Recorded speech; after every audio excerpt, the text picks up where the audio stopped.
I have a plan, that means কি তার একটা প্ল্যান আছে দেশকে নিয়ে।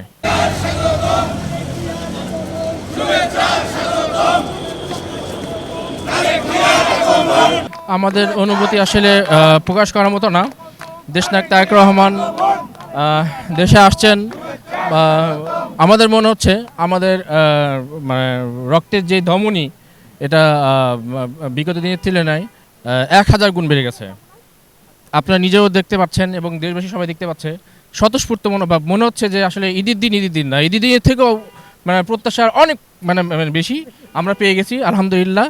আল্লাহ পাকের কাছে অশেষ মানে দয়া এবং রহমত, আর যাতে আমাদের প্রাণপ্রিয় নেতা জনাব তারেক রহমানের প্রতি আল্লাহ পাক যেন আবারও তার প্রতি মানে অধীর রহমত বর্ষণ করেন, এই প্রত্যাশা করি।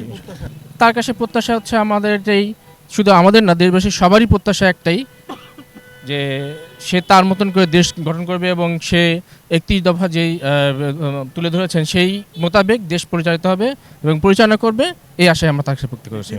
এটা পরিকল্পনা মানে এটা বিশ্লেষণ করলে আসলে গভীর একটা বিশ্লেষণ হবে।